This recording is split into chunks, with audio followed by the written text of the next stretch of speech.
Assalamualaikum warahmatullahi wabarakatuh. Halo semuanya, perkenalkan kami dari kelas 11 akuntansi 1. Nama saya Lipa Julianto dan teman saya Ratnawati Resti. Jadi kali ini kami akan membahas mengenai upaya menjaga keutuhan NKRI melalui dua aspek, Yaitu bentuk negara dan bentuk pemerintahan. Kedua aspek ini merupakan fondasi penting agar negara tetap bersatu. Nah, yang pertama, negara kesatuan. Negara kesatuan adalah negara yang kedaulatannya terpusat pada pemerintah pusat.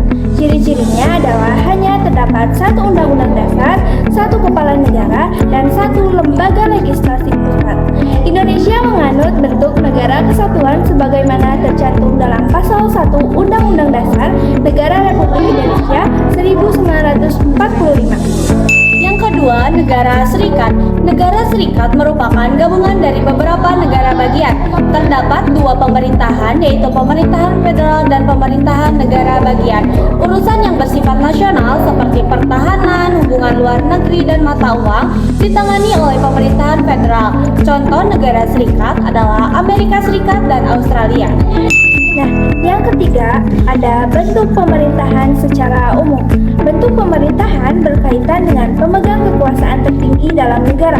Terdapat tiga bentuk utama, yaitu satu, oligarki yang kekuasaannya berada pada golongan bangsawan, dan yang kedua, monarki yang dipimpin oleh raja, dan yang terakhir, demokrasi yang kekuasaannya berada di tangan rakyat. Yang keempat, pemerintahan republik. Indonesia menganut sistem pemerintahan republik. Republik berarti negara milik rakyat. Kekuasaan tidak dipusatkan pada satu orang, melainkan dibagi kepada presiden, DPR, dan Mahkamah Agung. Rakyat memiliki peran aktif dalam penyelenggaraan pemerintahan.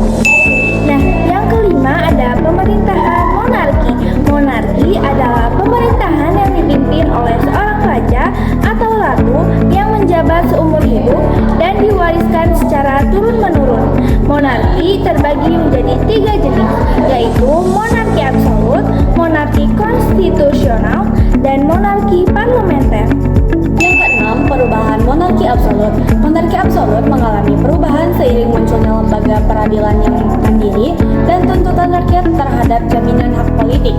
Hal ini melahirkan konstitusi yang membatasi kekuasaan raja sehingga terbentuklah monarki konstitusional. Nah, yang ketujuh ada sistem pemerintahan presidensial. Indonesia menganut sistem pemerintahan presidensial sejak 18 Agustus 1945. Dalam sistem ini, presiden berkedudukan sebagai kepala negara sekaligus kepala pemerintahan. Presiden dipilih langsung oleh rakyat dan bertanggung jawab kepada rakyat, bukan kepada parlemen. Yang terakhir ada sistem pemerintahan parlementer. Dalam sistem ini, parlemen memiliki kedudukan yang kuat. Parlemen berwenang mengangkat dan memberhentikan Perdana Menteri. Kepala negara hanya bersifat simbolis, sedangkan pemerintahan dijalankan oleh Perdana Menteri dan kabinetnya. Contoh negara yang menganut sistem ini adalah Inggris dan Malaysia. Mungkin cuma segitu yang dapat kami sampaikan. Jika ada kesalahan, mohon dimaafkan. Terima kasih. Wassalamualaikum warahmatullahi wabarakatuh.